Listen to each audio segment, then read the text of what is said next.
বিয়েবাড়িতে সবাই ব্যস্ত, কাজের অন্ত নেই। কেউ কারো দিকে নজর দিচ্ছে না, সবাই নিজের কাজে ব্যস্ত। কেউ কেউ সাজতে ব্যস্ত, আবার কেউ কেউ খেতে, আবার কেউ কেউ গল্প করতে ব্যস্ত। প্রিয়সার আপন মানুষজনও কাজে ব্যস্ত। আজ যেন প্রিয়সা ফেল না, কেউ তার দিকে নজর দিচ্ছে না, কেউ তার আজ মন খারাপের খোঁজও নিচ্ছে না। প্রিয়সা তার রুমে বিষাদময় সময় কাটাচ্ছে, ভাবছে তারা তাহমিদের কিছু সুন্দর মুহূর্ত, কল্পনা করছে ভবিষ্যতের কিছু সুন্দর মুহূর্ত, যা কখনো পূরণ হবে কি হবে না জানে না প্রিয়সা। কিন্তু এসব ভাবতেই ভালো লাগছে, আবার চোখ দিয়ে পানিও বের হচ্ছে। আচ্ছা, প্রিয়সা যদি এখন কিছু করে বসে তাহলে কি খুব ক্ষতি হবে? প্রিয়সা ভেবে হাতে ব্লেড নিল, হাতে নাড়াচাড়া করতে করতে হাতের নাড়ির কাছে নিয়ে গেল। হাতে লাগালেও কিন্তু হঠাৎই কিছু ফেলে দিয়ে বলল, আমি মরবো না। আমি মরলে আমার তাহমিদের কি হবে? আমি বাঁচবো আমার তাহমিদের জন্য। আবার প্রিয়সা নিজের কান্নায় নিজের ভাবনায় মগ্ন হলো। হঠাৎ করে দরজায় শব্দ হওয়ায় প্রিয়সা দরজার দিকে তাকিয়ে দেখল সুফিয়া হয়তো তার বিয়ের অতিথি হয়ে এসেছে। সুফিয়া প্রিয়সাকে দেখে দৌড়ে এসে প্রিয়সাকে জড়িয়ে ধরল। সুফিয়া জড়িয়ে ধরতে প্রিয়সা হু হু করে কেঁদে দিল। সুফিয়া প্রিয়সাকে বলল, কি হয়েছে আমাকে খুলে বল। আঙ্কেল এত তাড়াতাড়ি তোর বিয়ে দিচ্ছে হুট করে? প্রিয়সা কাঁদতে কাঁদতে বলল, দেখ সুফিয়া, সবাই আমার কাছ থেকে তাহমিদকে কেড়ে নিচ্ছে। আমার থেকে তাহমিদকে দূরে সরাবে দেখে তাড়াতাড়ি বিয়ে দিয়ে দিচ্ছে। তুই বলিসনি তাহমিদ ভাইয়ার কথা? বাড়ির সবাই জানে, তারপরও আমাকে জোর করে বিয়ে দিচ্ছে। আমি তাহমিদকে ছাড়া কাউকে ভালোবাসতে পারবো না, না অন্য কাউকে মন দিতে পারবো। প্রিয়সা এভাবে কান্না দেখে আর কথা শুনে সুফিয়ার কান্না পাচ্ছে। মেয়েটাই কয়েকদিনের ব্যবধানে অনেক শুকিয়ে গেছে। দেখে মনে হচ্ছে তার দেহটাই এখানে পড়ে আছে আর মন সে তো অন্য কোথাও। সুফিয়ার হাতে যদি কিছু করার থাকতো তাহলে সুফিয়া করে দিত। প্রিয়সা আবার কান্না করতে করতে বলল, আমার আর তাহমিদের কি হবে সুফিয়া? আমি থাকতে পারবো না তাহমিদকে ছাড়া। এভাবে আমাদের অপূর্ণতা আমাদের ঘিরে রেখেছে। প্রিয়সার এমন কথায় সুফিয়া প্রিয়সাকে জড়িয়ে ধরে বলল, কাঁদিস না, সব ঠিক হয়ে যাবে। আমার যদি কিছু করার থাকতো তবে আমি করতাম। তখন আদিল ঘরে বোনের কান্নাময় চেহারা দেখল। বোনের কান্না দেখে তারও কান্না পাচ্ছে। তার বোনের কষ্ট মেনে নেওয়া যাচ্ছে না, কিন্তু আদিল নিজেকে শক্ত রাখলো। আদিল এসে সুফিয়াকে বলল, সুফিয়া আপু, তোমাকে ডাকছে আঙ্কেল। সুফিয়া প্রিয়সাকে ছেড়ে দাঁড়ালো। নিজের চোখের পানি মুছে প্রিয়সার মাথায় হাত রেখে বলল, দেখবি সব ঠিক হবে, তোর ভালোবাসা তোর থাকবে। সুফিয়া চলে যেতে আদিল বোনের কাছে বসলো। আদিল আপাতত কোনো ভাষা খুঁজে পাচ্ছে না বোনের সাথে কথা বলার। কিছুক্ষণ পর আদিল প্রিয়সার মুখের দিকে তাকালো। তাকিয়ে দেখলো তার বোনের চোখ দিয়ে পানি বের হচ্ছে। তার মানে প্রিয়সা কান্না করছে। আদিল সন্তর্পণে প্রিয়সার চোখের পানি মুছে দিয়ে প্রিয়সাকে জড়িয়ে ধরে বলল, বুবু, এভাবে কাঁদিস না। সারা রাত দিন শুধু কেঁদেই যাচ্ছিস। এভাবে কাঁদলে তো শরীর ঠিক থাকবে? তোর কান্না দেখলে আমারও কান্না পাই। কাঁদিস না আর। প্রিয়সা ভাইকে আগলে নিয়ে কেঁদে উঠল, সাথে আদিলও কেঁদে দিল। আদিল বোনকে ছেড়ে দিয়ে বলল, আপু তুই কাঁদিস না, তাহমিদ ভাইয়া তোর হবে, তোদের কেউ আলাদা করতে পারবে না। প্রিয়সা আদিলের দিকে তাকিয়ে করুণভাবে বলল, সেটা কি করে সম্ভব? তুই কি করবি? সব সম্ভব, তুই শুধু আমার উপর ভরসা রাখিস। প্রিয়সা আদিলের দিকে তাকিয়ে আছে। তার ভাইয়া আস্তে আস্তে বড় হচ্ছে, তার বোনের কথা ভাবছে। এই বিষাদময় সময়ের মাঝে যেন একটু প্রশান্তি পেল। তখনই মায়া প্রিয়সার কাছে এসে বসল। প্রিয়সাকে দেখে বলল, আপি, আজ নাকি তোমার বিয়ে? তকমার বিয়ে হলে তুমি শ্বশুরবাড়ি চলে যাবে, তখন আমি থাকবো কিভাবে? প্রিয়সার কোনো কথা না বলে মায়াকে দেখছে। যোগ্যটু মায়া তাকে এখন থেকে মিস করা শুরু করে দিছে। মায়া হাত বাড়িয়ে প্রিয়সার চোখের পানি মুছে দিয়ে বলল, আপি, তুমি আমার মতো কাঁদছো কেন? তোমার কি খুব কষ্ট হচ্ছে? কাঁদিও না, তোমার কান্না দেখে আমারও কান্না পাচ্ছে। প্রিয়সা মায়াকে জড়িয়ে ধরল। এই ছোট মেয়েটি তার কষ্ট বুঝছে, অথচ তার বাবা তার কষ্ট বুঝছে না, এখনও নিজের ভালো নিয়েই আছে। তখন সাইদুর রহমান আসলো, সাথে নিয়ে এসেছে পার্লারের মেয়ে প্রিয়সাকে কনে সাজে সাজানোর জন্য। সাইদুর রহমান এসে আদিলের উদ্দেশ্যে বলল, তোমার কাজ শেষ, এখানে এসে বসে আছো, যাও তোমার কাজে যাও। আদিল কোনো কথা না বলে মায়াকে নিয়ে বেরিয়ে গেল। আদিল বেরিয়ে যেতে সাইদুর রহমান পার্লারের মেয়েগুলোর উদ্দেশ্যে বললেন, প্রিয়সাকে সুন্দর করে সাজিয়ে দাও, যেন ওর থেকে কেউ নজর ফেরাতে না পারে। সাইদুর রহমানের এই কথায় প্রিয়সা তাচ্ছিলের হাসি হাসল। সাইদুর রহমান চলে যেতেই প্রিয়সাকে সুন্দর করে সাজাতে লাগলো। লাল সোনালি রেশমি সুতায় কাজ করা সুন্দর করে শাড়ি, গায়ে ভর্তি গহনা, মাথায় গোলাপ আর বেলি ফুল, 2 হাতে মেহেদি, ঠোঁটে লাল লিপস্টিক দিয়ে সাজানো হয়েছে প্রিয়সাকে। দেখতে অনেক সুন্দর লাগছে। মনে হচ্ছে বাকি সব সৌন্দর্য প্রিয়সার কাছে ফিকে হয়ে যাবে, যে কেউ চোখ ফেরাতে পারবে না। প্রিয়সা দেখতে সুন্দর আর কনে সাজে আরও সুন্দর দেখাচ্ছে। সব ঠিক থাকলেও একটা জিনিস ঠিক নেই, সেটা হলো মুখের হাসি। প্রিয়সার মুখের হাসি যেন হারিয়ে গেছে অসীমে, যাকে আর খুঁজে পাওয়া যাবে না। সাইদুর রহমান আয়েশাকে প্রিয়সার কাছে আসতে মানা করে দিয়েছেন। তার ধারণা আয়েশা হয়তো প্রিয়সাকে বুদ্ধি দিবে, তাই। প্রিয়সার এই ভাবনার মাঝে বাহিরে সবার চিৎকার চেঁচামেচি শুনতে পেল। সবাই খুশি হয়ে বলছে, বর এসেছে, বর এসেছে। এই কথাটি শুনে প্রিয়সা কান্না করে দিল। শেষ তারা তাহমিদের ঘর বাঁধার স্বপ্ন। একসাথে আর জ্যোৎস্না বিলাস করা হবে না। আর কিছুক্ষণের মধ্যেই প্রিয়সা অন্য কারো হয়ে যাবে। প্রিয়সা কিছুই করতে পারল না। বাহিরে চেঁচামেচি কমে গেল। হয়তো বরকে ভিতরে নিয়ে যাওয়া হয়েছে। প্রিয়সার সব স্বপ্ন ভেঙে গেল। আর কিছুক্ষণের মধ্যে তাকে নিতে আসনে তার সেই 3 শব্দের মাধ্যমে অন্যের হয়ে যাবে। কান্নারা বেরিয়ে আসলো হু হু করে। প্রিয়সার ভাবনা আর কান্নার মাঝে আদিল কোথা থেকে এসে প্রিয়সার কাছে এসে বসে বলল, আপু মনে আছে আব্বু যেদিন আমাকে মাছ খেতে দিল না, সেদিন আমার অনেক কষ্ট হয়েছিল। কিন্তু আব্বু আমার কষ্ট বোঝেনি, বুঝেছে নিজের মনের শান্তি। তারপর আমরা কি করলাম? আব্বু বাসা না থাকায় আমরা অনেকবার খেয়েছি বিকল্প হয়ে। আব্বু থাকলে আমাদের কোনো দিনও খেতে দিত না, কিন্তু আমরা তো মনের শান্তিও খুশি হয়েছিলাম। তো প্রিয়সা আদিলের দিকে তাকিয়ে বলল, তুই কি বলতে চাচ্ছিস? প্রথমে আব্বু শান্তি পেয়েছে, যা আমার পাওয়ার কথা ছিল, কিন্তু আব্বু বুঝেনি। দ্বিতীয়ত আমরা বিকল্প হিসাবে পরে মনের শান্তি করেছি। অর্থাৎ নিজ নিজ বুঝতে হবে, নিজের ভালো নিজে বুঝতে হবে। মানে মানে একটাই, আব্বু তোমাদের মানছে না। আজকে বিয়ে করলে কিন্তু তোমরা কেউ সুখে থাকবে না। তাই বিকল্প হিসাবে আজ তোর সাথে তাহমিদ ভাইয়ের বিয়ে হবে। তোরা পালিয়ে যা, সব ব্যবস্থা করা আছে। প্রিয়সা অবাক নয়নে আদিলের দিকে তাকিয়ে আছে। আদিল আবার বলল, এখন বেশি কথা বলার সময় নেই। তাহমিদ ভাইয়া গাড়িতে অপেক্ষা করছে। আমি একটু পর সব লাইট অফ করে দিব, তখন তুই বেরিয়ে যাবি। তারপর যা হবে আমি দেখে নেব। আদিল জড়েল বেগে চলে গেল। প্রিয়সা কিছু ভাবার সময় পেল না। তার আগেই কারেন্ট চলে গেল। প্রিয়সা বেরিয়ে গেল নিজ ঘর থেকে। একবারও ভাবল না এভাবে চলে যাওয়ায় পরিণতি কি হবে বা এর ফল বা কি শাস্তি হবে। প্রিয়সা অতি সাবধানে বাড়ি থেকে বের হয়ে গাড়িতে বসলো। গাড়িতে বসে দুজন দুজনের দিকে শুধু দৃষ্টি বিনিময় করলো, কিন্তু কোনো কথা বলল না। তার আগেই গাড়ি ছুটে গেল আপন গতিতে। প্রিয়সা তাহমিদ পাশাপাশি চেয়ারে বসে আছে। সামনে বসে আছে কাজী সাহেব। তাহমিদ দেরি না করে সোজা প্রিয়সাকে কাজী অফিসে নিয়ে এসেছে। এই জায়গাটা তাদের এক করে তুলবে।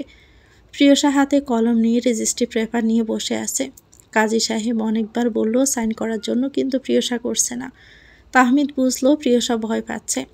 তখন তাহমিদ প্রিয়সার হাত ধরে বলল, ভয় পেও না প্রিয়, তোমার তাহমিদ তোমাকে আজীবন থাকবে, তোমাকে আজীবন ভালোবেসে যাবে, কখনো ঠকাবে না। আমাদের ভালোবাসার জন্য আমরা এত দূর পর্যন্ত আসতে পেরেছি, আর এইটুকু করতে পারবো না? তোমার ভালোবাসার উপর ভরসা করে সাইন করে দাও। প্রিয়সা তাহমিদের কথা শুনে ভাবল কিছুক্ষণ, তারপর তাহমিদের হাত ধরে সাইন করে দিল। তাহমিদের মুখে হাসি ফুটে আসলো। এই হাসি যেন প্রশান্তির হাসি, ভালোবাসাকে নিজের করে পাওয়ার হাসি। এই হাসির যে কোনো ব্যাখ্যা নেই। তারপর প্রিয়সা তাহমিদের ইসলামিক নিয়মে 3 কবুলের মাধ্যমে বিয়ে হলো। এখন তারা স্বামী স্ত্রী, চাইলেও কেউ তাদের আলাদা করতে পারবে না। এখন থেকে তারা এক হয়ে গেল। তাহমিদ এসে মিষ্টি হাসি দিয়ে প্রিয়সা 2 হাত ধরে বলল, প্রিয়, আমরা এক হয়ে গেছি, আমাদের আর কেউ আলাদা করতে পারবে না। আমাদের ভালোবাসার অপেক্ষারা এবার পূর্ণতা পেয়েছে। আমরা দুজনেই হাতে ধরে আমাদের ভালোবাসার পূর্ণতা দিয়েছি। ভালোবাসি প্রিয়, অসম্ভব ভয়ঙ্কর রকমের ভালোবাসি তোমাকে। প্রিয়সা খুশির ভালোবাসা জয়ের আনন্দে তাহমিদ নামক তার স্বামীকে জড়িয়ে ধরল, যে কিনা কিছুক্ষণ আগেও তার স্বামী হয়েছে। প্রিয়সা খুশিতে এত কষ্টের পর ভালোবাসা পাওয়ার আনন্দে কেঁদে দিল। এ কান্নায় শুধু সুখ, কোনো বিষাদ নেই। প্রিয়সা কেঁদেই বলল, ভালোবাসি ভালোবাসি ভালোবাসি। তাহমিদ হেসে প্রিয়সার মাথায় চুমু খেল। একজনের মুখে হাসি, আরেকজনের কান্না, কিন্তু এসব দুঃখের না, অতীব সুখের, পূর্ণতা পাওয়ার হাসি, যেখানে মিশে আছে ভালো লাগা, ভালোবাসা, সুখ, হাসি, কান্না, পরিণতি ইত্যাদি। বিয়ে বাড়ি আনন্দের বাড়ি। হাসি, মজা, আনন্দ, চিৎকার চেঁচামেচি, গল্প, খাওয়া দাওয়ার বাড়ি। চারদিকে হৈচিপূর্ণ থাকে। সেই আজ বিয়েবাড়ি হইচই এর পরিবর্তে শান্ত নীরব হয়ে গেছে। সবার মুখে চাপা গুঞ্জন, কনে পালিয়েছে। কেউ কেউ শুনে টিটকারি করছে, কেউ কেউ মজা নিচ্ছে, আর কেউ আনন্দ পাচ্ছে। বর আসার পর যখন সবাই কনেকে আনতে গেল, তখন সবাই ঘরে গিয়ে দেখল কনে নেই। সবার ধারণা কারেন্ট যখন চলে গিয়েছিল তখন প্রিয়সা পালিয়েছে। তারপর সবাই সাইদুর রহমানকে বললে তিনি রেগে গিয়ে প্রিয়সার রুমে গিয়ে দেখেন সত্যি প্রিয়সা পালিয়ে গেছে। সাইদুর রহমানের মাথায় যেন আকাশ ভেঙে পড়ল। প্রিয়সা যে এভাবে শেষ মুহূর্তে এসে পালিয়ে যাবে তা কল্পনাও করতে পারেনি। এভাবে সাইদুর রহমানের মান সম্মান শেষ হয়ে গেল। নিজের মান সম্মানের জন্য তিনি এত কিছু করলেন কিন্তু শেষ রক্ষাটুকু করলে পারলেন না। সাইদুর রহমান মাথায় হাত দিয়ে বিছে আছেন। এখন কি করবেন ভেবে পাচ্ছেন না। খালেদকে, আরহানকে কি জবাব দিবেন। আতিফা বেগম নিজ স্বামীর কাছে গিয়েছিলেন তখন সাইদুর রহমান আতিফা বেগমকে চোখ রাঙিয়ে সরে যেতে বলেন। তাই আতিফা বেগম আর কিছু না বলে চুপ করে আছে। তখন কেউ একজন এসে সাইদুর রহমানের উদ্দেশ্যে বলল, আঙ্কেল, প্রিয়সার রুমে একটা চিঠি পেয়েছি। সাইদুর রহমান চমকে চিঠি হাতে নিলেন। নীরবে পড়তে লাগলেন। সেখানে লেখা ছিল, প্রিয় আব্বু, তুমি কখনো আমাদের ভালো মন্দ বুঝোনি, শুধু নিজের ভালো মন্দ বুঝেছ। তাই আজ প্রথমবারের মতো তোমার অবাধ্য হয়ে নিজের ভালোটা বেছে নিলাম। ভালো থেকো, ইতি, তোমার অবাধ্য মেয়ে। এই চিঠি পড়ে সাইদুর রহমানের রাগ যেন আরো তরতর করে বেড়ে গেল। তিনি চেঁচিয়ে আতিফা বেগমের উদ্দেশ্যে বললেন, এই দিন দেখার জন্য তোমার ছেলে মেয়ের জন্ম দিছি। তোমার মেয়েকে আমি দেখে নিব। সব তোমার জন্য হয়েছে। তোমাকে বলেছিলাম প্রিয়সার উপর নজর রাখতে, তুমি কি করেছ? আতিফা বেগম কোনোদিনও স্বামীর উপর কথা বলেননি। আজও এতগুলো মানুষের সামনে অপমানিত হয়ে কিছু বললেন না। নীরবে চোখের পানি মুছলেন। সাইদুর রহমান এবার আয়েশার কাছে গিয়ে ক্রোধের সাথে চেঁচিয়ে বললেন, তুমি সবকিছু করেছ তাই না? তুমি আমার মেয়েকে পালিয়ে যেতে সাহায্য করেছ। না হলে আমার মেয়ে এইরূপ করার সাহস পেত না। তুমি সবসময় আমার বিরুদ্ধে ছিলে, তাই আজও আমাকে হারানোর জন্য প্রিয়সাকে পালিয়ে যেতে সাহায্য করলে।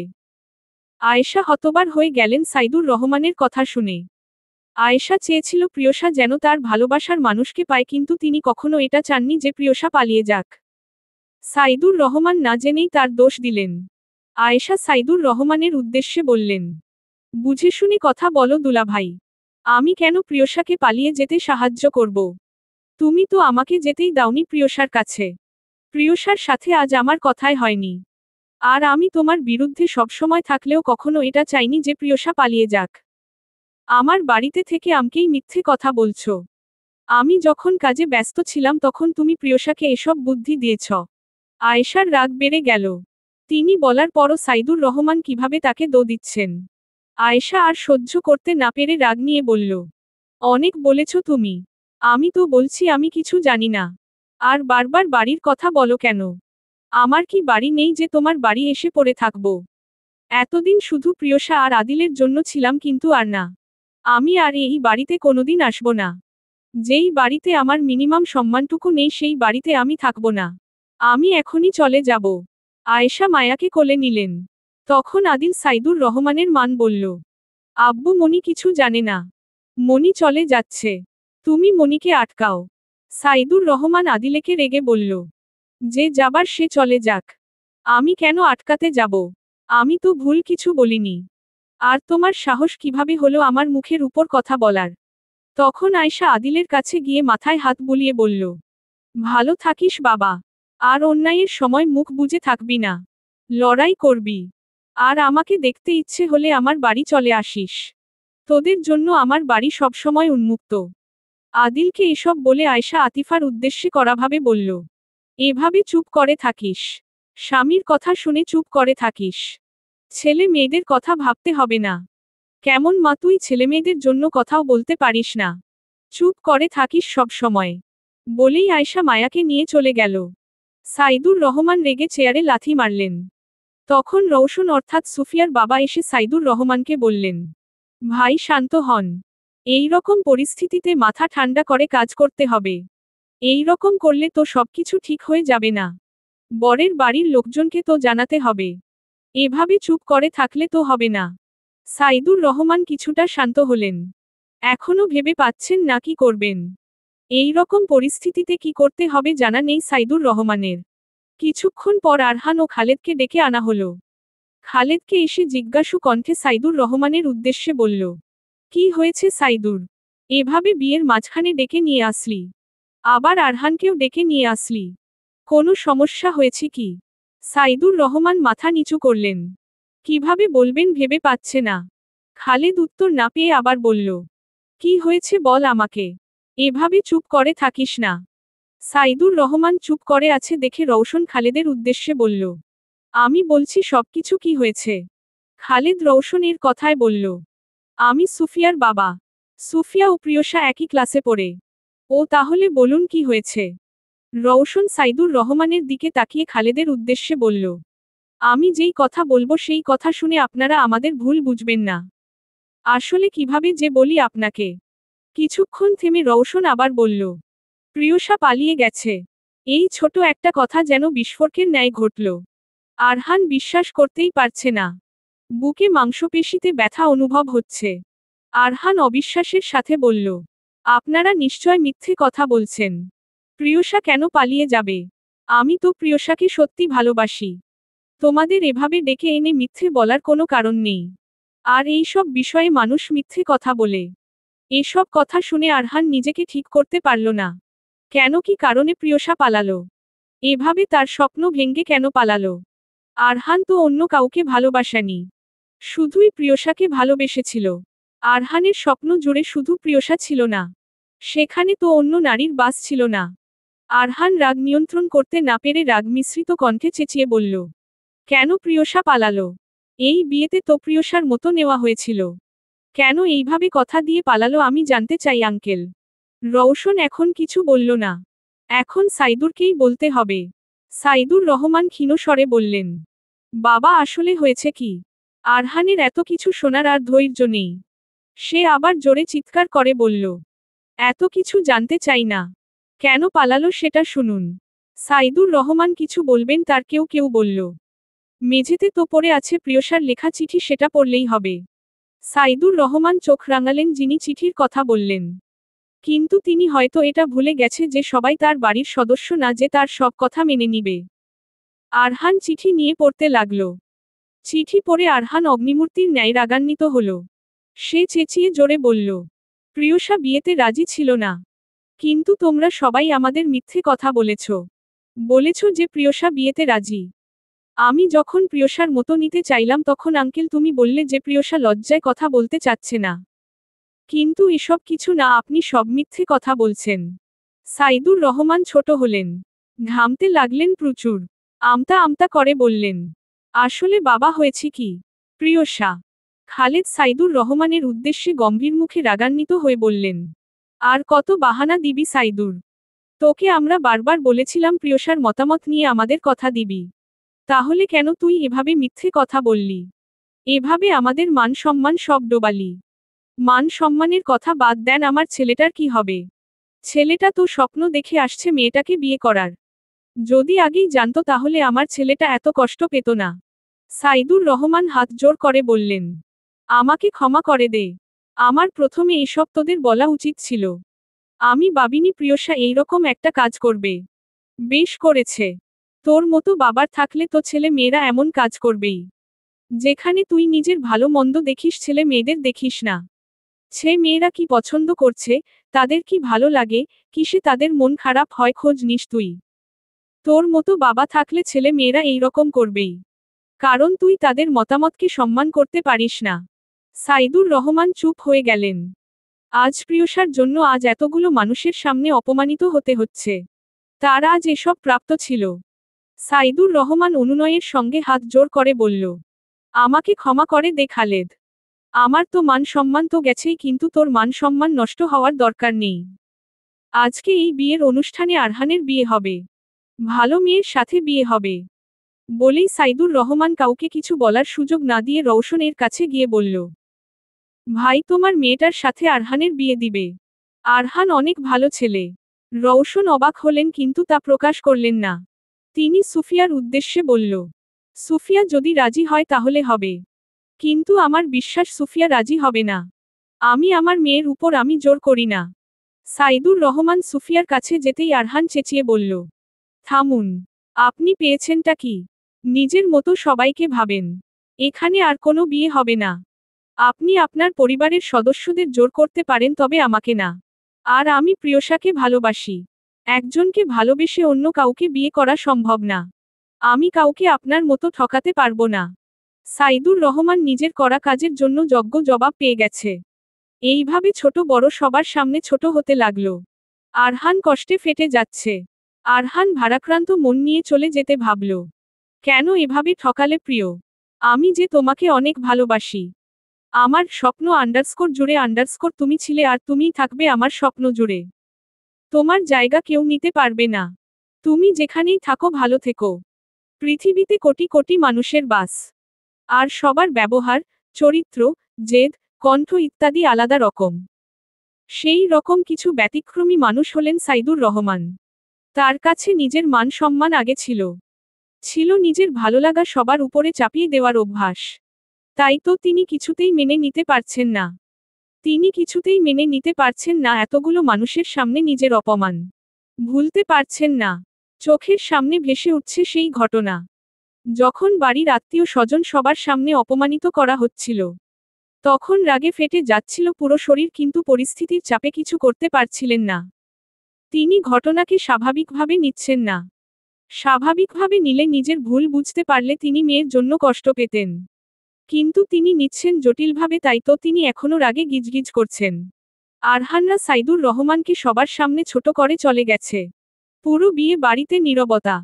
যেই বাড়িতে কিছুক্ষণ আগে মানুষে গিজগিজ করছিল, সেই বাড়িতে এখন শুধু 3টে মানুষ। সাইদুর রহমান কিছুক্ষণ ভাবলেন কিছু, তারপর কাউকে ফোন করে বেরিয়ে যেতে লাগলেন। তখন আতিফা বেগম বললেন, কোথায় যাচ্ছ তুমি এই রাতের বেলা? সাইদুর রহমান চোখ রাঙিয়ে রাগত স্বরে বলল, তোমার মেয়ের ডানা বেড়েছে, সেটা ছাড়তে যাচ্ছি। প্রিয়াসা আর তাহমিদ একটা হোটেলে উঠেছে থাকার জন্য। ফ্রেশ হয়ে প্রিয়সা বিছানায় বসে আছে। পরনে এখনো বিয়ের শাড়ি, গহনা খুলে রেখেছে। তাহমিদ ফ্রেশ হয়ে দেখল প্রিয়সা বসে বসে এদিক ওদিক তাকাচ্ছে। তাহমিদ নীরবে হাসল তার নববধূকে দেখে। দেখতে কি অপূর্ব সুন্দর লাগছে। প্রিয়সার কাছে এগিয়ে যেতেই তাহমিদের মোবাইলে কল দিল। তাহমিদ বিরক্ত হলো প্রচুর। তার বউয়ের কাছেও কি যেতে দিবে না? কল আসার সময় পেল না। তাহমিদ বিরক্ত হয়ে ফোন দেখে তার বড় ভাইয়ের কল দেখে বিরক্তি নিয়ে কল রিসিভ করে বলল, কল দেওয়ার আর সময় পেলে না? এত ভুল সময়ে কেউ কল করে? ফোনের অপাশ হতে তাহসিন অর্থাৎ তাহমিদের বড় ভাই হেয়ালি করে বলল, এমন ভাবে বলছিস যেন বউয়ের সাথে রোমান্স করতে যাচ্ছিলি, আর আমার কল আসায় তা করতে পারলি না। হুম, ঠিক বলেছিস। বউয়ের দিকে ভালোভাবে তাকাতেও দিলে না, তার আগেই কল দিলে। বড় নিষ্ঠুর তুমি। হ্যাঁ, কি বলছিস? এইটুকু বলতেই তাহসিনের মাথায় কিছু আসতেই তাহসিন তাড়াতাড়ি করে বলল, কি বললি তুই? তুই বিয়ে? হ্যাঁ, আমি বিয়ে করেছি। কাকে বিয়ে করেছিস? প্রিয়সাকে। হুম। প্রিয়সা ছাড়া আর কে আছে আমার জীবনে? ভাই, তুই এত সাহস কই পাইলি? আমার তো ভয় লাগছে। তোর লাগছে না? তোমার কাছ থেকেই পেয়েছি। তুমিও তো এইরকম করে বিয়ে করেছিলে। তবে তোমরা সোজা বাড়ি গিয়েছিলে, আমরা হোটেলে উঠেছি।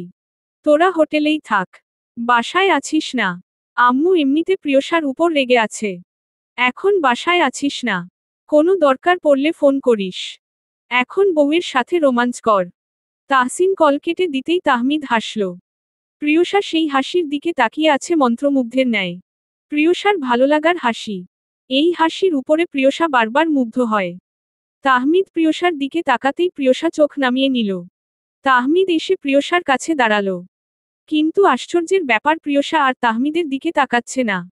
তাহমিদ ভ্রু কুঁচকে খানিকটা সময় চেয়ে রইল প্রিয়সার দিকে। কিন্তু প্রিয়সা এখনো তা তাকালে তাহমিদ হেঁচকা টানে নিজের শরীরের উপর ফেলল। প্রিয়সার কোমর চেপে ধরল। প্রিয়সা নিজের মাথা তাহমিদের বুকে আবেশে রাখল। তাহমিদ মোহময়ী আদুরে কণ্ঠে বলল, কি ব্যাপার প্রিয়, তুমি আমার দিকে তাকাচ্ছ না কেন? প্রিয়সা না তাকিয়ে চুপ করে থাকল। তাহমিদ হেসে আবার বলল, প্রিয়, তুমি কি লজ্জা পাচ্ছ? তাকাও আমার দিকে। প্রিয়সা লজ্জায় মুখ লুকাল তাহমিদের বুকে। তাহমিদ হেসে নিজের 2 হাত দিয়ে প্রিয়সার মুখ তুলে তাকালো প্রিয়সার লজ্জা রাঙা মুখের দিকে। তাকিয়ে দেখল প্রিয়সাকে লজ্জা পেয়ে আরো সুন্দর দেখাচ্ছে। তাহমিদ প্রিয়সা কপালে, গালে গাঢ় করে চুমে খেয়ে বলল, প্রিয় তুমি এভাবে লজ্জা পাবে সব সময়। তোমাকে লজ্জা পাওয়া অবস্থায় আরো ভয়ঙ্কর রকমের সুন্দর দেখাচ্ছে। তুমি তো আগে এত লজ্জা পেতে না, এখন কেন পাচ্ছ আমার অর্ধাঙ্গিনী? প্রিয়সা আরো লজ্জা পেল তাহমিদের এমন কথায়।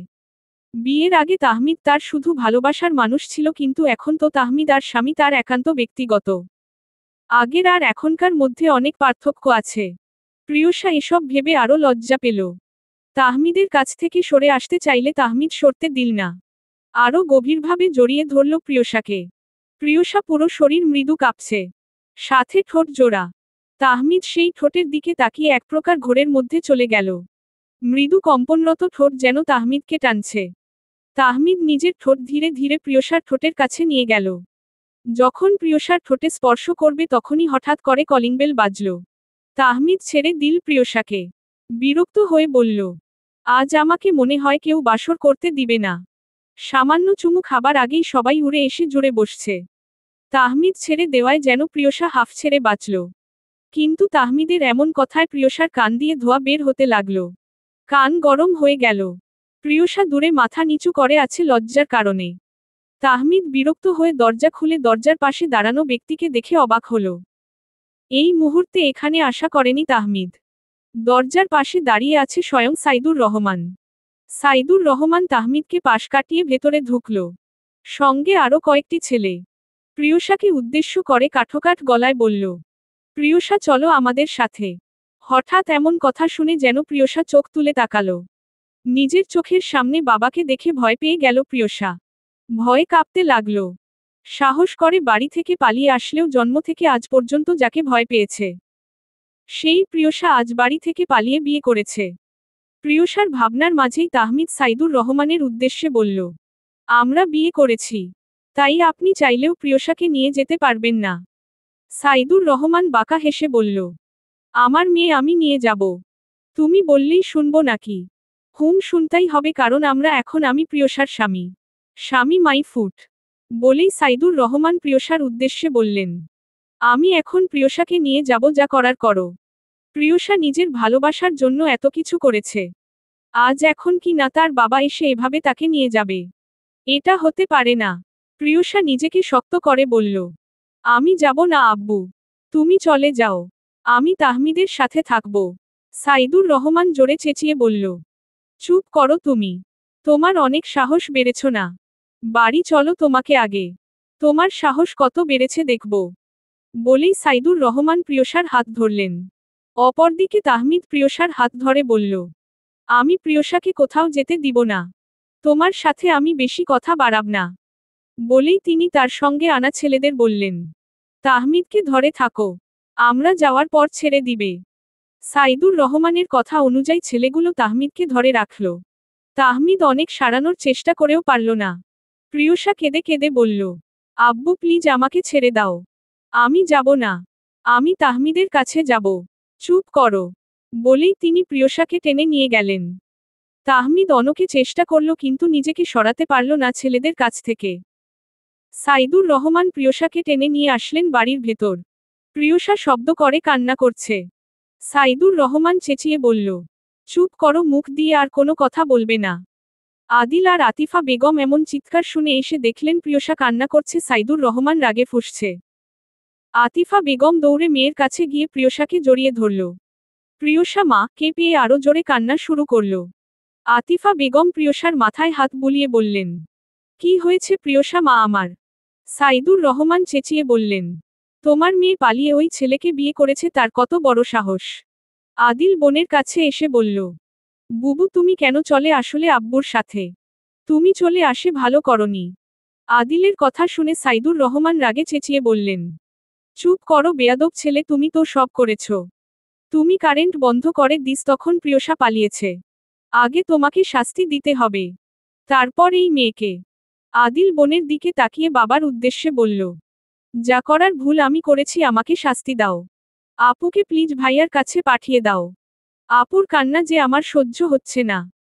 আদিলের মুখে এমন কথা শুনে সাইদুর রহমান রাগে লাল হলেন, তেড়ে এসে আদিলের গালে এক থাপ্পড় দিয়ে বললেন, ঠাসশস, তোমার এত বড় সাহস, অন্যায় করেছ আবার আমার মুখের উপর কথা বলতেছ। সব মানুষের ধৈর্যের একটা সীমা থাকে, যখন সেই সীমা অতিক্রম হয়ে যায় তখন মানুষ আর কারোর পরোয়া করে না। তেমনিভাবে দুই ছেলে মেয়ের এমন অবস্থা দেখে আতিফা বেগম আর চুপ থাকতে পারলেন না। আতিফা বেগমও সমানতালে চেঁচিয়ে বলল, অনেক হয়েছে আর না। তুমি পেয়েছটা কি? তোমার হাতের পুতুল, তুমি যেটা বলবে সেটাই শুনবে। কিন্তু আমরা কোনো পুতুল না, রক্তে মাংসে গড়া মানুষ। আমাদেরও ভালো লাগা খারাপ লাগা আছে। তাই অনেক হয়েছে আর না। আমরা কেউ তোমার আর কথা শুনব না। আমাদের যা ভালো মনে হবে তাই করব। সাইদুর রহমান অবাক হলেন। যেই আতিফা বিয়ের পর থেকে কোনোদিন তার সাথে উঁচু গলায় কথা বলেনি, সেই আতিফা আজ তার সাথে রেগে কথা বলছে। তিনি যেন বিশ্বাস করতেই পারছেন না। কিন্তু তিনি দমে যাওয়ার মানুষ না। তিনি তেজের সাথে বললেন, বাহ, তোমারও দেখছি সাহস বেড়ে গেছে। ভুলে যাচ্ছ আমাকে ছাড়া তোমরা কোন কাজ করতে পারো না। তোমাদের খাওয়া দাওয়া খরচ সব আমি বহন করি। আর তোমাকে করতে হবে না। তুমি হয়তো ভুলে গেছো আমার টাকার অভাব নেই। আমি চাইলেই চাকরি করে আমার ছেলে মেয়েদের খরচ দিতে পারবো। আর সবকিছু টাকাতে হয় না, ভালোবাসাতেও অনেক কিছু হয়, যেটা তুমি দিতে জানো না। আতিফা বেগম থামলেন, লম্বা একটা শ্বাস ফেলে আবার বললেন, আজ থেকে তুমি তোমার রাস্তায় আর আমরা আমাদের রাস্তায়। আদিল তাহমিদকে ফোন করে ডাকো, তার বউকে যেন এসে নিয়ে যায়। আমিও দেখি কে বাধা দেয়। তাহমিদ প্রায় অনেকক্ষণ ধরে চেষ্টা করছে ছেলেগুলোর কাছ থেকে নিজেকে সরানোর জন্য, কিন্তু একাই এতগুলো ছেলের সাথে পেরে উঠছে না। প্রিয়সারা যাওয়ার প্রায় আধ ঘন্টা পর ছেলেগুলো তাহমিদকে ছেড়ে দিল। ছেলেগুলো চলে যেতেই তাহমিদও বেরিয়ে পড়ল। তাহমিদ সাথে সাথে কল করল তাহসিনকে। তাহসিনকে নিয়ে প্রিয়সার বাড়ি যাবে, আজ একটা হেস্তনেস্ত করেই ছাড়বে। এভাবে সে প্রিয়সাকে কাছে পেয়েও হারাতে পারবে না। তাহসিন আসতেই ওরা বেরিয়ে পড়ল। গাড়িতে করে আসছে তাহসিন আর তাহমিদ। তাহসিন তাহমদের হাত ধরে বিশ্বাস ভরা আশ্বাস দিয়ে বলল, ভাই টেনশন করিস না, সব ঠিক হয়ে যাবে। আমরা প্রিয়সাকে নিয়েই বাড়ি ফিরবি। তাহমিদ ভাইয়ের দিকে তাকিয়ে বলল, প্রিয়সাকে তো নিয়ে ফিরতেই হবে। প্রিয়সাকে আমি ওখানে রেখে আসবই না। অনেক কষ্টে ওকে নিজের করে পেয়েছি।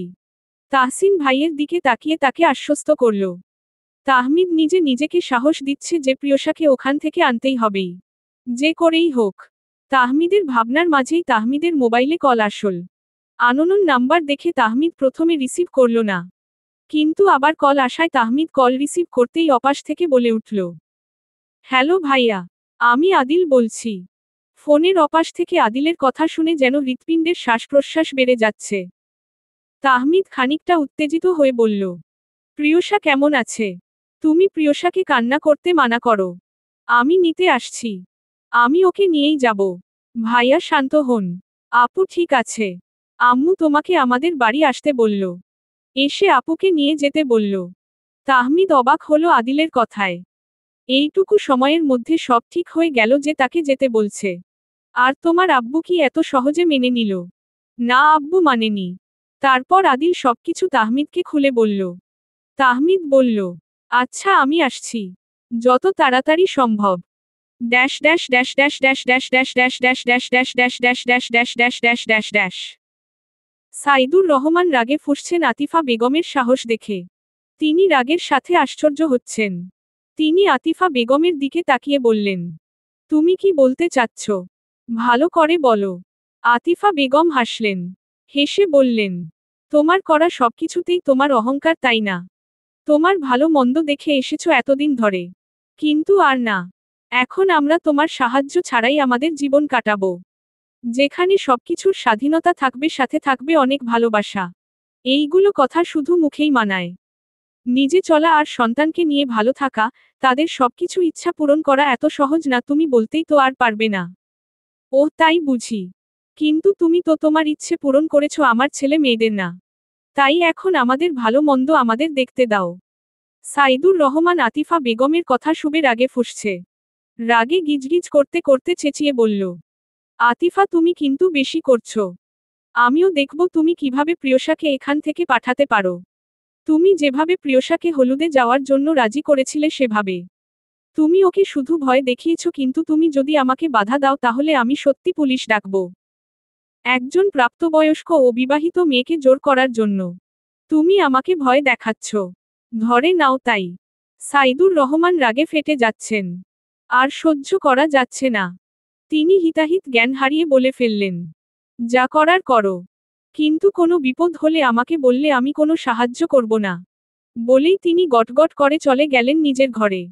আতিফা বেগম আদিল ও প্রিয়সার উদ্দেশ্যে বললেন, তোরা ভয় পাস না। এতদিন তোদের অন্য মা কে দেখে এসেছিস। আজ থেকে অন্য মা কে দেখবি যে তোদের ভালো মন্দ দেখবে। আদিল ও প্রিয়সা মা কে জড়িয়ে ধরল। প্রিয়সা জানে না এই জল কতদূর পর্যন্ত যাবে। কিছুক্ষণ পর কলিং বেল বাজলে আদিল দরজা খুলে দিল। দরজা খুলে দিতেই তাহমিদ দৌড়ে এসে প্রিয়সার কাছে গিয়ে বলল, তুমি ঠিক আছো প্রিয়? তোমার কিছু হয়নি তো প্রিয়? প্রিয়সা না সূচক মাথা নাড়ল, যার অর্থ ওর কিছু হয়নি। আতিফা বেগম তাহমিদের উদ্দেশ্যে বললেন, তোমরা এসেছো ভালো করেছ। প্রিয়সাকে নিয়ে যাও। তোমাদের ভালোভাবে বিদায় দিতে পারবো না এমন মা আমি। তবে তোমরা নিশ্চিন্ত থাকতে পারো, প্রিয়সার আব্বু আর কিছু করবে না। তাহমিদ আতিফা বেগমের উদ্দেশ্যে বলল, আন্টি এভাবে বলবেন না প্লিজ। আপনার জন্য তো আজ আমি প্রিয়সাকে এত সহজে এখান থেকে নিয়ে যেতে পারছি। আপনার কাছে আমি ঋণী থাকব। আতিফা বেগম হুহু করে কেঁদে দিলেন। মনে হচ্ছে সেই দিনেই প্রিয়সা হলো আজ বিয়ে হয়ে মেয়েকে বিদায় দিতে হচ্ছে। প্রিয়সা মাকে জড়িয়ে ধরে কান্না করে দিল। আদিলও এসে জড়িয়ে ধরল। আতিফা বেগম কান্না করতে করতে বললেন, প্রিয়সা মা মন দিয়ে সংসার করবে। সবার মন জয় করার চেষ্টা করবে। মনে রাখবি তোর মা সবসময় তোর সাথে আছে। আদিল বোনকে জড়িয়ে ধরে বলল, আপু আমি তোমাকে অনেক মিস করব। প্রিয়সাও কান্না করতে করতে বলল, যখন আমাকে দেখতে মন চাইবে তখন আসবি। আমিও তোকে অনেক মিস করব। আতিফা বেগম নিজের চোখের পানি মুছে নিজেকে শক্ত করলেন। এভাবে কান্না করলে মেয়েকে বিদায় দেওয়া সম্ভব না। তিনি বললেন, তাহমিদ তুমি প্রিয়সাকে নিয়ে যাও। অনেক রাত হয়ে গেছে। তাহমিদ প্রিয়সাকে ধরে বলল, দোয়া করবেন আন্টি আমরা যেন সুখে সংসার করতে পারি। তারপর আদিলের উদ্দেশ্যে বলল, আদিল বোনকে দেখার ইচ্ছে হলে চলে আসিও। প্রিয়সা এখনো কেঁদে যাচ্ছে। নিজের বাড়ি থেকে শ্বশুর বাড়ি যাওয়া অনেক কষ্টকর। অনিশ্চিত একটা ভবিষ্যতের দিকে পা বাড়াচ্ছে। তাহমিদ অনেক কষ্টে প্রিয়সাকে নিয়ে বেরিয়ে গেল। সঙ্গে পিছনে রেখে গেল আতিফা বেগম ও আদিলের কান্না মাখা মুখ। ফাতেমা বেগম তরিকে অর্থাৎ তাহসিনের বউকে দেখেই যাচ্ছে। মেয়েটা কিছু একটা চিন্তা করছে আর পায়চারি করছে। ফাতেমা বেগম আর সহ্য করতে না পেরে বলল, তরি কি হয়েছে বলবে? তোমাকে অনেক চিন্তিত দেখাচ্ছে। আর তাহসিন এত রাতে কই গেল এর তাড়াতাড়ি করে? জানি না। শুয়ে ছিল, হঠাৎ করে একটা কল আসল। চিন্তিত হয়ে কথা বলল। আমি যখন জিজ্ঞেস করলাম কি হয়েছে, বলল আমাদের সবার জন্য নাকি সারপ্রাইজ আছে। কি সারপ্রাইজ? জানি না। শুধু অপেক্ষা করতে বলল। এবার তরির সাথে ফাতেমা বেগম চিন্তা করতে লাগলেন। এক ছেলে বাড়ি ফেরার নাম নেই। আর এক ছেলে মাঝরাতে নাকি সারপ্রাইজ দিবে। তিনি দুই ছেলের চিন্তায় আর পারেন না। হঠাৎ করে তরি কিছু দেখায় মুখ হা হয়ে গেল। নিজেকে ঠিক করে ফাতেমা বেগমের উদ্দেশ্যে বললেন, আম্মু দেখো। ফাতেমা বেগম তরির দেখানো জায়গায় দেখতেই তিনি নিজেকে আর ধরে রাখতে পারলেন না। তাহমিদের পাশে প্রিয়সাকে বহুরূপে দেখে ফাতেমা বেগম রাগান্বিত হলেন। তিনি এখনো সাইদুর রহমানের অপমান ভুলতে পারেননি। তাদের এই অপমানের জন্য তিনি প্রিয়সাকেও দায়ী ভাবছে। তিনি রেগে বললেন, এই মেয়ে এখানে কি করছে? তাহসিন মায়ের দিকে তাকিয়ে হেসে বলল, এখন এই মেয়ে তোমার আরেকটা মেয়ে। তরি যেমন তোমার মেয়ে তেমন প্রিয়সাও তোমার মেয়ে। মানে প্রিয়সা এখন তোমার বাড়ির ছেলের বউ। তাহমিদ ও প্রিয়সা বিয়ে করেছে। তাহসিনের কথা শুনে ফাতেমা বেগম আশ্চর্যান্বিত হলেন। কিন্তু তিনি তা প্রকাশ না করে রাগান্বিত হয়ে বললেন, বিয়ে করেছে মানে? কখন বিয়ে করল? এভাবে বিয়ে কি হয়? যেখানে মেয়ে আমার পছন্দ না, আমি এই বিয়ে মানি না। তাহসিন গা মোড়াতে মোড়াতে বলল, আম্মু ভেতরে ঢুকি আগে, তারপর সব বলছি তোমাকে। এভাবে দরজার সামনে দাঁড়িয়ে সবকিছু বলা যায় নাকি? ভেতরে আসি। ফাতেমা বেগম অনেক গম্ভীর মুখে রোগর গলায় বললেন, না, তোমরা কেউ ভেতরে আসবে না। ওখানে দাঁড়িয়ে থাকো। কেন আম্মু ভেতরে ঢুকতে দিবে না? কেন ঢুকতে দিচ্ছি জানো না? এই মেয়েটা এখানে কি করছে? এই মেয়েটাকে যেখানে পেয়েছো সেখানে রেখে আসো। আমি এই মেয়েটাকে দেখতে চাই না। ফাতেমা বেগমের কথায় প্রিয়সার আখিদয় থেকে অশ্রু গড়িয়ে পড়ল। যা দেখে তাহমিদ কিছু বলতে চাইলে তাহসিন মানা করে দিল এবং তরিকে কিছু ইশারা করল। তরি এসে প্রিয়সার কাছে দাঁড়িয়ে প্রিয়সার মুখ তুলে চোখের পানি মুছে দিয়ে বলল, ওমা কি সুন্দর দেখতে। তাহমিদের পছন্দ আছে বলতে হয়। পাগলি মেয়ে, কান্না করতেছ কেন? এত সুন্দর মুখে কান্না মানায় না। আর কান্না করিও না। আর মায়েরা এইরকম কথা বলেই তাই বলে কি কান্না করতে হয় নাকি? ফাতেমা বেগম কাঠোকাঠ গলায় তরির উদ্দেশ্যে বলল, তরি ভেতরে চলে আসো। এই মেয়েকে সোহাগ দেখাতে হবে না। আর এই মেয়েকে রেখে আসতে বলো। তা বললে কিভাবে হয় আম্মু? আমি আর তাহসিন যখন এইভাবে বিয়ে করে এসেছিলাম তখন তো আমাকে রেখে আসতে বলো নাই। তাহলে প্রিয়সাকে রেখে আসতে বলছো কেন? প্রিয়সা কি দোষ করেছে? কি করে নাই বলো? ওদের বাসায় আমাদের অপমান করা হয়েছে। ওর বাবার করা অপমান আমি এখনো ভুলতে পারিনি। আমাদের বের হয়ে যেতে বলা হয়েছিল। আমরা কি সেখানে অপমানিত হতে গেছিলাম না থাকতে? আম্মু, সেটা তো প্রিয়সার আব্বু করেছে। প্রিয়সা তো করেনি। তাহলে প্রিয়সার আব্বুর জন্য প্রিয়সা কেন কষ্ট পাবে? আর প্রিয়সার যদি এইরকম উদ্দেশ্য থাকতো তাহলে বিয়ের আসর থেকে পালিয়ে তাহমিদের সাথে বিয়ে করত না। কিছুক্ষণ থেমে তরি আবার বলল, আম্মু, তুমি আমাকে শিখিয়েছ ঠান্ডা মাথায় কাজ করতে হয়। যদি সেই কাজ পরিবারের সদস্যদের জন্য তাহলে আরো ভালোভাবে করতে। আর এখন থেকে তো প্রিয়সা এই বাড়ির সদস্য। আর এই বাড়ির নতুন সদস্যকে কিভাবে বের করে দিব? এটা তো আমার শাশুড়ি আম্মু শেখায়নি। আমার শাশুড়ি আম্মু যেটা শিখিয়েছে আমি সেটাই করব। তাই না শাশুড়ি আম্মু? তরির কথা শুনে ফাতেমা বেগম থতমত খেলেন। তরি তাকে তার কথা অনুযায়ী মাতো দিল। এই জন্য বাড়ির বউদের মাথায় তুলতে নেই। তরি প্রিয়সার হাত ধরে বলল, আসো প্রিয়সা, তোমাকে স্বাগতম তোমার নতুন পরিবারে। তরি প্রিয়সাকে নিয়ে ভেতরে প্রবেশ করিয়ে বসাল। তা দেখে ফাতেমা বেগম নিজের ঘরে চলে গেল। তরি প্রিয়সাকে বলল, আমি কিন্তু সম্পর্কে তোমার ভাবি হই, কিন্তু তুমি আমাকে আপু বলে ডাকবে। প্রিয়সা এখনো মাথা নিচু করে আছে। তরি হেসে বলল, আম্মুর জন্য মন খারাপ করতেছ? মন খারাপ করিও না। আমরা যখন বিয়ে করে এসেছিলাম আম্মু তখনও এইরকম করেছিল, কিন্তু এখন সব ঠিক হয়ে গেছে। এখন আমাদের সম্পর্ক কেমন জানো? মা মেয়ের সম্পর্ক। কেউ আমাদের দেখে বলতেই পারবে না আমরা শাশুড়ি বৌমা। তোমারও দেখবে ঠিক হয়ে যাবে। আর এই পরিবারের মানুষ অনেক ভালো, অনেক বন্ধুত্বপূর্ণ, তুমি নিজ চোখে না দেখলে বিশ্বাস। এখন এসে গেছো, দেখতে পারবা। ফিজা এসে প্রিয়সার কাছে এসে বলল, ওয়াও আপু, তোমাকে তো বউ সেজে অনেক সুন্দর দেখাচ্ছে। আমি যেরকম ভেবেছিলাম তার চেয়েও তোমাকে অনেক সুন্দর দেখাচ্ছে। প্রিয়সা হাসল সামান্য ফিজার কথা শুনে। তাহমিদ এসে তরিকে বলল, ভাবিপু, প্রিয়সাকে খেতে দাও। অনেক রাত হয়েছে। প্রিয়সা দুপুর থেকে কিছু খায়নি। তাহমিদের কথা শুনে তরি অবাক হলেও রাগ হলো। প্রিয়সা দুপুর থেকে না খেয়ে আছে আর তাহমিদ কি না এখন বলছে। তরির কিছু বলার থাকলেও না বলে রান্নাঘরে গেল। কিছুক্ষণ পর খাবার নিয়ে এসে তাহমিদ ও প্রিয়সাকে খেতে দিল। কিন্তু প্রিয়সা কিছু খাচ্ছে না। তা দেখে তরি বলল, এই এত বেশি ভাবতে নেই। আমরা সবাই তোমার সাথে আছি। আর আব্বু আম্মু শুধু একটু অভিমান করে আছে তাই এমন করছে। যখন অভিমান ভাঙবে তখন দেখবে এভাবে খাবার সামনে রেখে না খাওয়ার জন্য তোমাকে অনেক বকত। আসো আমি তোমাকে খাইয়ে দেই। তরি প্রিয়সাকে খাইয়ে দিল।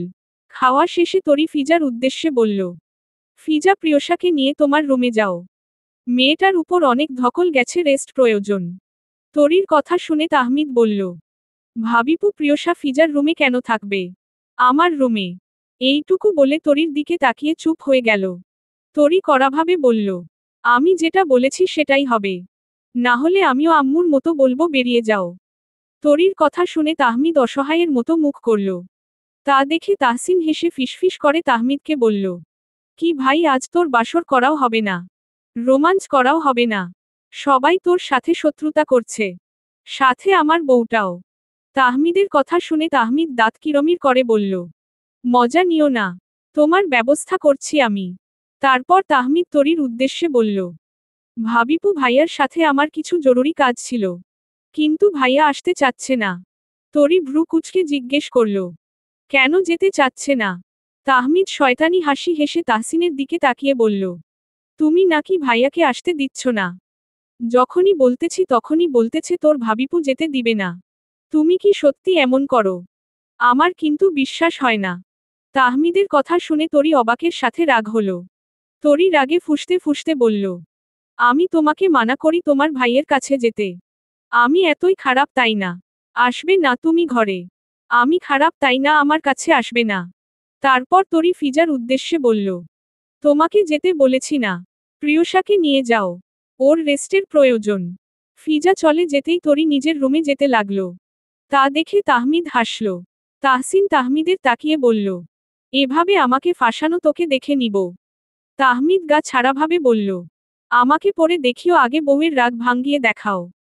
তাহসিন তাহমিদের দিকে শকুনির মতো তাকিয়ে দেখল। তারপর তরির উদ্দেশ্যে বলল, তরি শোনা শোনো আমার কথা। কিন্তু ততক্ষণে তরি চোখের আড়াল হয়ে গেছে। যা দেখে তাহমিদ উচ্চস্বরে হাসল। সকাল 9টা বাজে। সবাই জেনে গেছে তাহমিদ পালিয়ে বিয়ে করেছে, প্রায় সবাই জেনে গেছে। তাই সবাই নতুন বউ দেখতে আসছে। কিন্তু আসে কেউ এখনো নতুন বউয়ের দেখা পেল না। বউ দেখতে আসা থেকে একজন তরিকে বলল, কি গো তরি নতুন বউ কই, তাকে তো দেখছি না। তরি সবাইকে নাস্তা দিতে দিতে বলল, ওকে এখনই ঘরে পাঠিয়ে দিলাম। নতুন বউ লজ্জা পাচ্ছে। ও তাই বুঝি? তাহলে ঘরে গিয়ে দেখে আসি নতুন বউকে। তরি তড়িঘড়ি করে বলল, আপনি বসুন, আমি ডেকে নিয়ে আসছি। আপনি কেন কষ্ট করতে যাবেন? চা ঠান্ডা হয়ে যাবে। আপনি চা খান, আমি নিয়ে আসছি প্রিয়সাকে। আচ্ছা যাও তাহলে। তরি যেন প্রাণ ফিরে পেল। প্রিয়সা তো এখনো উঠেই নাই, যদি প্রতিবেশী আন্টি দেখত প্রিয়সা উঠে নাই তাহলে এরা যে কি করত। এমনিতে এরা তিলকে তাল বানাতে জানে। এমনিতে ফাতেমা বেগম রেগে আছেন। তারপর এই মহিলাগুলো তো আছেই আরো সংসারে আগুন লাগানোর জন্য। তাই তরি একটু মিথ্যে কথা বলল। তরি ফিজার রুমে গিয়ে দেখল প্রিয়সা ঘুমাচ্ছে। নিশ্চয় মেয়েটার অনেক ক্লান্তি গেছে এই কয়েকদিনে, তাই আজ নিশ্চিন্তমনে দিবানিদ্রার মগ্ন। ঘুমন্ত চেহারায় কি মায়াবী লাগছে। মায়াবী তো লাগবেই, প্রিয়সা তো এমনিতেই সুন্দর, ঘুমন্ত অবস্থায় আরো সুন্দর দেখাচ্ছে। কিন্তু এখন প্রিয়সাকে এই সুন্দর ঘুম থেকে জাগাতে হবে। তরি প্রিয়সার কাছে গিয়ে প্রিয়সার মাথায় হাত দিয়ে বলল, প্রিয়সা, প্রিয়সা বোন ওঠো, অনেক বেলা হয়েছে। প্রিয়সা ঘুমের ঘোরে অন্যদিকে ঘুরে ঘুম ঘুম কণ্ঠে বলল, আম্মু ঘুমাতে দাও। এমনিতে কয়েকদিন থেকে ঘুমাতে পারিনি। প্রিয়সার কথা শুনে তরি হাসল। মেয়ে এখন শ্বশুর বাড়িতে আছে, কিন্তু তার মনে হচ্ছে এখনো বাপের বাড়িতে আছে। তরির মায়া হলো, ইচ্ছে করল প্রিয়সাকে না ডাকতে। কিন্তু ডাকতে তো হবেই। তাই তরি আবার বলল, প্রিয়সা তুমি তোমার বাপের বাড়িতে নাই, তুমি তোমার শ্বশুর বাড়িতে আছো। ওঠো তাড়াতাড়ি। এই কথা শুনে প্রিয়সা তাড়াতাড়ি উঠে বসল। ঘড়ির দিকে তাকিয়ে অপরাধবোধের সঙ্গে বলল, সরি আপু, আমি প্রথম দিন এসেই ভুল করে ফেললাম। আম্মু নিশ্চয় অনেক রাগ করেছে। আমি ইচ্ছে করে করিনি। তরি হাসল প্রিয়সার কথা শুনে। হেসে বলল, আরে ধুর বোকা, আম্মু এমন না। উঠো, এখন তোমাকে প্রতিবেশীরা দেখতে আসছে। ফ্রেশ হয়ে আসো, তোমাকে শাড়ি পরিয়ে দেই। প্রিয়সা আর দ্বিরুক্ত করল না। ফ্রেশ হতে গেল। আর তরি নিঃশব্দে হাসল। প্রিয়সাকে তার অনেক ভালো লেগেছে। দেখতে কি মিষ্টি। তরি প্রিয়সাকে এক নীল রাঙ্গা শাড়ি পরিয়ে নিয়ে আসল। দেখতে অনেক সুন্দর দেখাচ্ছে।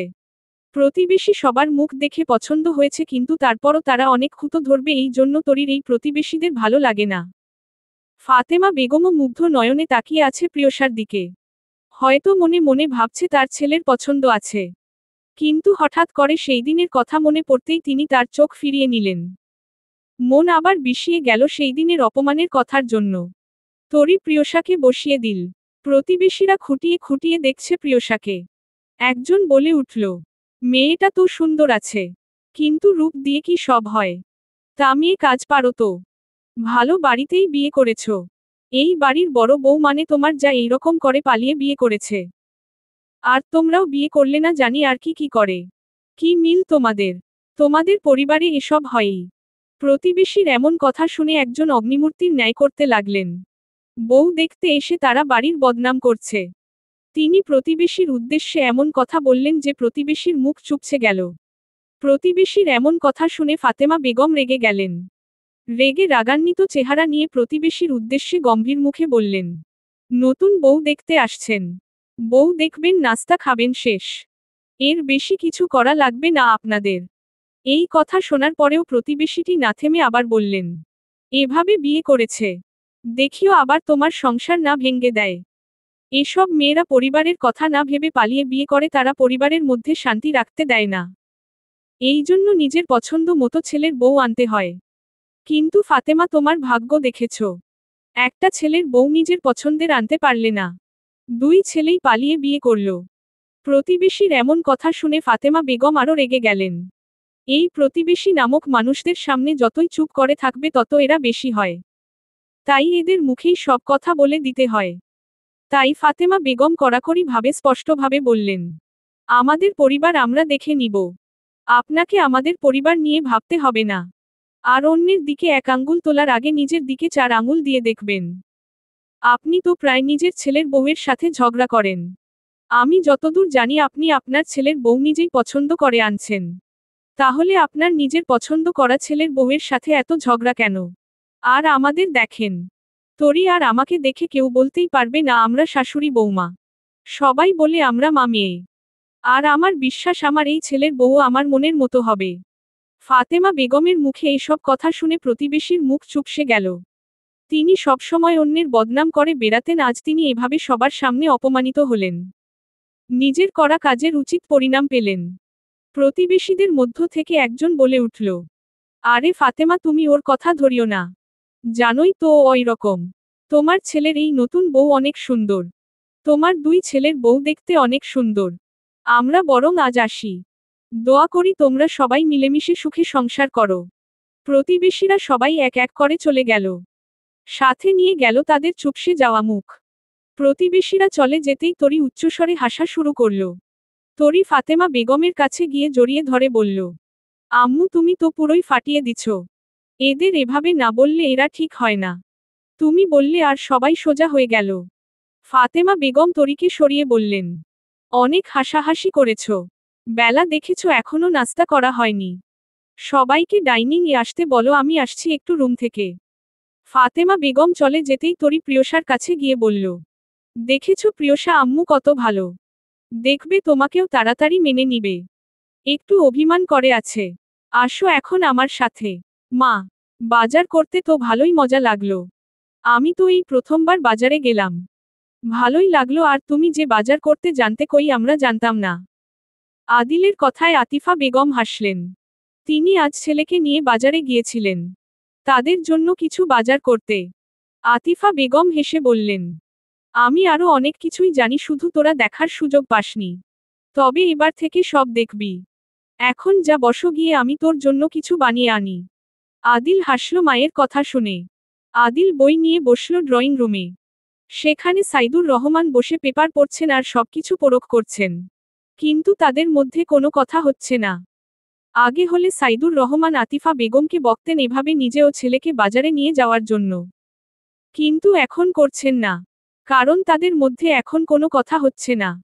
আতিফা বেগম কিছুক্ষণ পর এসে আদিলকে সকালের নাস্তা দিল এবং আরেকটা নাস্তার প্লেট আদিলের হাতে দিয়ে সাইদুর রহমানকে শুনিয়ে আদিলেকে বলল, আদিল, তোর আব্বুকে নাস্তা দে, আর তাকে বলে দিস আমাদের নাস্তা আমাদের টাকায় খাচ্ছি, আর তার নাস্তা তার খরচ দিয়ে বানিয়ে দিয়েছি। সাইদুর রহমান আদিলের উদ্দেশ্যে বলল, আদিল, তোর মা কে বলে দাও, আমি খাবো না খাবার। আদিল কিছুই বলল না, শুধু দেখে গেল। আতিফা বেগম আর কিছু বললেন না। আতিফা বেগম আর সাইদুর রহমানের সাথে কথা বলেনি এবং আলাদা ঘরে থেকেছে। নাস্তা খাওয়া শেষে আতিফা বেগম আদিলের উদ্দেশ্যে বলল, আদিল, আমার চিন্তা হচ্ছে প্রিয়সার জন্য। মেয়েটা কেমন আছে আল্লাহ জানে। ওই বাড়ির সবাই প্রিয়সাকে মেনে নিয়েছে কি নেয়নি। বিশেষ করে প্রিয়সার শাশুড়ির জন্য, কারণ তিনি যেভাবে সেদিন বেরিয়ে গেলেন। আদিল মায়ের দিকে তাকিয়ে বলল, চিন্তা করিও না, আপুকে সবাই মেনে নিবে। চিন্তা কি বাধা মানে, সে তো আসবেই। তুই বরং একটা কাজ কর, প্রিয়সার শাশুড়িকে ফোন কর, আমি কথা বলবো। তোর আব্বু যেভাবে সেদিন তাদের অপমান করল। সাইদুর রহমান আর থাকলেন না, নিজের রুমে চলে গেলেন। আদিল কল লাগালো ফাতেমা বেগমের কাছে। হ্যালো, কে বলছেন? হ্যাঁ বেআইন। আননোন নাম্বার দেখে ফাতেমা বেগম রিসিভ করতেই ফোনের অপাশ থেকে উপরোক্ত কথা বলে উঠল। ফাতেমা বেগম বুঝলেন এটা প্রিয়সার আম্মু, কারণ তরির আম্মুর নাম্বার সেভ করা আছে। ফাতেমা বেগম মুখ গম্ভীর করে বললেন, জি বলেন, কি বলবেন? বেআইন কেমন আছেন? যেমন রেখেছেন তেমন আছি। কি বলার জন্য কল করেছেন? আমাদের ক্ষমা করবেন সেদিনের ব্যবহারের জন্য। আমাদের জন্য আমার মেয়েটা কেন কষ্ট ভোগ করবে? সেদিনের জন্য প্রিয়সা কোনোভাবে দায়ী ছিল না।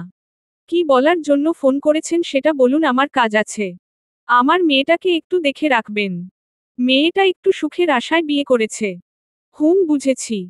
ফাতেমা বেগমের এই রকম গা ছাড়া কথায় আতিফা বেগম ডুকরে কেঁদে উঠলেন। কেঁদে কেঁদে বললেন, এভাবে বলিয়েন না। আমি জানি আপনি রেগে আছেন সেই দিনের ব্যবহারের জন্য। কিন্তু সেসবের সাথে প্রিয়সার কোনো কানেকশন নেই। মেয়েটা আমার নিজের ইচ্ছেই কিছুই করতে পারেনি। সব সময় ওর আব্বুর কথা শুনে এসেছে। প্রিয়সার আব্বু সব সময় নিজেদের ভালো মন্দ ওদের উপর চাপিয়ে দিত। মেয়েটা এই প্রথমবার নিজের আব্বুর বিরুদ্ধে গিয়ে বিয়ে করেছে। এই জন্য প্রিয়সাকে অনেক কষ্ট পেতে হয়েছে। আর মেয়েটা কিন্তু খারাপ না। আপনি ওর বাবার কথা মনে করে প্রিয়সাকে কষ্ট দিয়েন না। মেয়েটা আমার অনেক অভিমানী। আপনি তো মা, আপনি নিশ্চয় আরেক মায়ের কষ্ট বুঝবেন।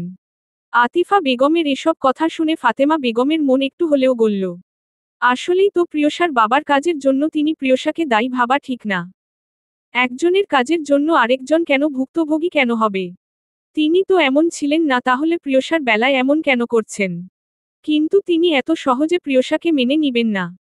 ফাতেমা বেগম আতিফা বেগমের উদ্দেশ্যে বললেন, আপনি নিশ্চিন্তে থাকুন, আপনার মেয়ে এখানে সুখেই থাকবে। আপনার ভরসায় আছি আমি।